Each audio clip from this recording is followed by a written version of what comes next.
જીવન શિક્ષણનું અગત્યનું પાસું એટલે વાર્તા શિક્ષણ. વાર્તા શિક્ષણ એ મનોરંજન નથી, પણ મનનું ભોજન છે. આપના કોઈ સ્વજનને આ વાર્તા શિક્ષણ ગ્રુપમાં જોડાવવું હોય તો આપેલા નંબરને પોતાના મોબાઈલમાં સેવ કરવા કહો અને એજ્યુ મેસેજ મોકલવા સૂચન કરો. આજના વાર્તા વૈભવ વિભાગમાં આપ સૌનું સ્વાગત છે. આજની વાર્તા સંપત્તિનો સંગ્રહ ની સાથે તમે એનો સદુપયોગ કરતા પ્રયત્ન કરો. મિત્રો, આ હેડિંગથી મેં અનેક વાર્તાઓ કીધી છે. આજે હું ફરી એ જ હેડિંગ લઈ અને પાછી બીજા સ્વરૂપમાં વાર્તા કહેવામાં આવું છું. મિત્રો, આ વાક્ય એટલું બધું અગત્યનું છે કે સંપત્તિ સંગ્રહ કરવા માટે નથી, સંપત્તિ ભેગી કરવા માટે નથી, સંપત્તિનો માત્ર ઉપયોગ કરવા માટે છે.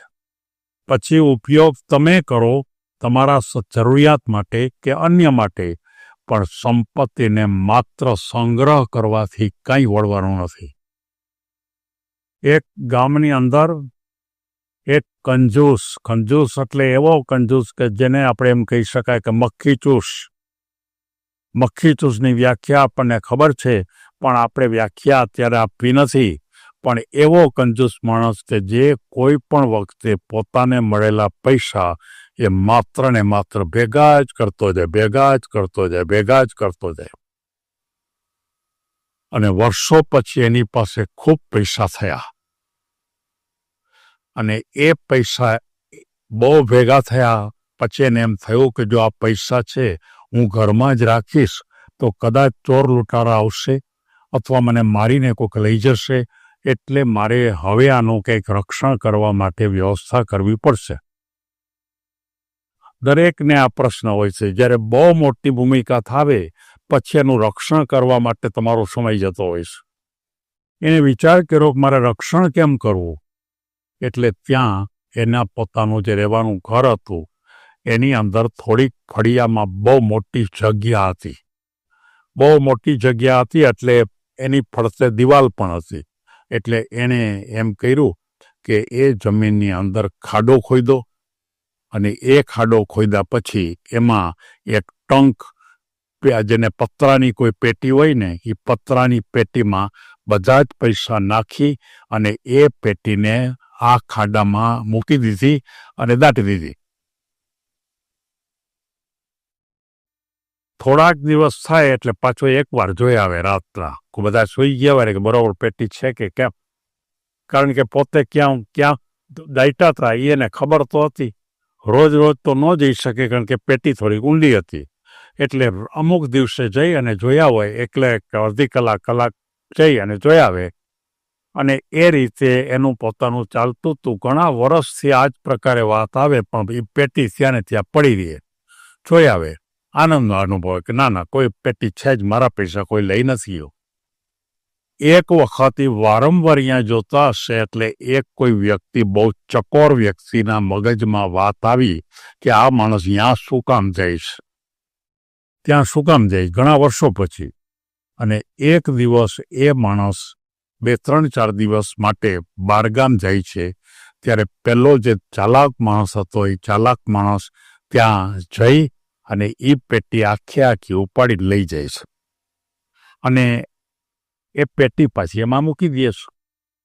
આખી પેટી નથી લઈ જતો, પેટી એમ ન હતી, માત્ર એ લઈ જાય છે. અને એ પેટીની અંદર ઠીકરા ભરી દેતા, ખાલી નાના ઠીકરા હોય ને એ ભરી દે, થોડાક પાણા ઠીકરા આ બધું. અને પછી વયો ગયો. પેલો માણસ આવે છે. 4-5 દી પછી એમ થયું ચાલો હું પેટી જોવા જાઉં. પેટી જોવા જાય છે તો જાવે તો પેટી તો ત્યાં જ હતી, એટલે એને આનંદ થયો. પણ જેવી પેટીને ખોલે છે તો અંદર કોઈ પૈસા હતા જ નહીં, કોઈ સોનામોર કે કોઈ અન્ય પ્રકારના ઘરેણા પણ નહોતા. માત્ર ને માત્ર ઠીકરા ને કાકરા ને એવા બધી ભરીથી આખી પેટી ભરી છે. એટલે એકદમ રોવા માંડે છે, મારી બધી સંપત્તિ લૂંટાઈ ગઈ, બધા પા લઈ ગયા, આમ કરે. એટલે માણસો ભેગા થઈ ગયા કે તારે શું, તને ક્યાં અહીં શું કામ દાટી હતી? તો કે મને એમ હતું કે હું માનો કે અહીં દાટું એટલે કોઈને ખબર ન પડે, ને ખબર ન પડે એટલે હું એને સાચવી શકું, ઘરમાં તો ચોરી જાય.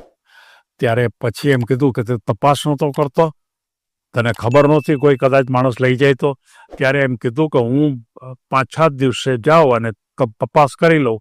પણ અત્યારે હું 5-7 દિવસ બહારગામ ગયો હતો, પછી મેં આવીને તપાસ કરી તો પેટી નહોતી.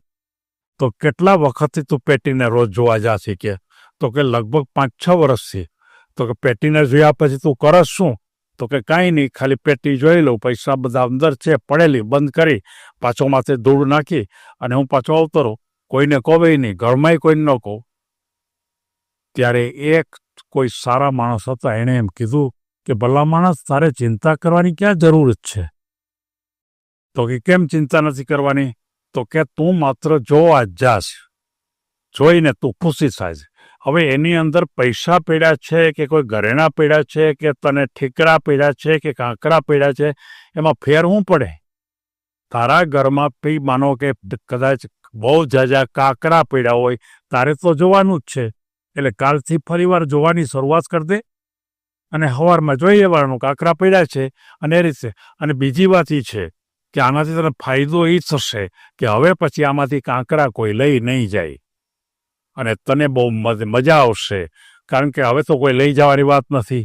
ત્યારે એ માણસ એકદમ પેલો થઈ જાય છે અને એને સાચી વાત સમજાય છે કે પૈસા કે સંપત્તિ માત્ર ભેગી કરી અને એનું રક્ષણ કરી અને આપણે બેઠા રહીએ, આ વાત તો બહુ પહેલાંની છે. એટલે આ રીતે વાત હોય. નહીતર તો કદાચ સંપત્તિ છે એ કોઈ બેંકમાં પણ મૂકી શકે, કોઈ અન્ય જગ્યાએ પણ મૂકી શકે, પણ આ તો ઘણા વખત પહેલાંની છે અને કોઈ પણ બેંક કે વ્યવહાર કે અન્ય પ્રકારની વાત નહોતી, ત્યારની વાત છે.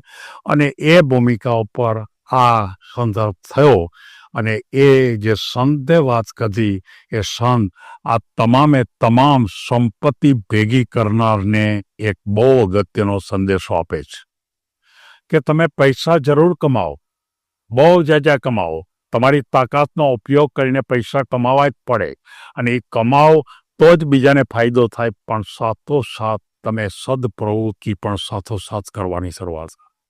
તમે માત્ર પથ્થર અને કાંકરાની જેમ અથવા તો ઠીકરાની જેમ ભેગા કરીને માત્ર ને માત્ર કબાટમાં ભરી રાખો. કેટલાક બેંકમાં ભરી રાખે છે, કેટલાક મકાનો લઈ લે છે, કેટલાક આ કરે છે. આ બધી વાત સારી જ છે, પણ તમે ક્યાં સુધી કરશો? આમ કાંઈક તો મર્યાદા બાંધો અને એ મર્યાદા બાંધશો ત્યાર પછી તમારું સાચું જીવનની શરૂઆત થશે.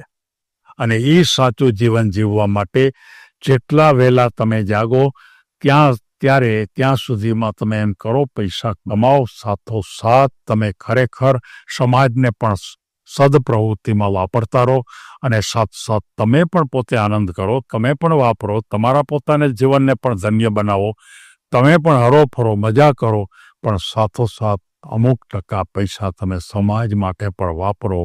એમ આ કંજૂસ માણસે આપણને સૌને એક સંદેશો આપ્યો કે નહીતર મારી જેમ કોક લઈ જશે. કોક લઈ જશે એટલે માણસ વયા જશે ત્યારે કોક તો લઈ જવાનું છે. ઘરના માણસો લઈ જાય કે બીજા લઈ જાય કે ગમે તે લઈ જાય, ખબર નથી પડતી. અને આપણે એવા એક નહીં હજારો માણસોના જોયા છે કે પૈસા પડ્યા રહ્યા પછી એ પૈસા છે એનો દુરુપયોગ પણ ખૂબ થયો છે. એ વાત આપણે જાણીએ છીએ. માટે મારે યુવાનોને જાગૃત કરવા માટે મેં આ વાર્તા પસંદ કરી છે. સૌને ધન્યવાદ.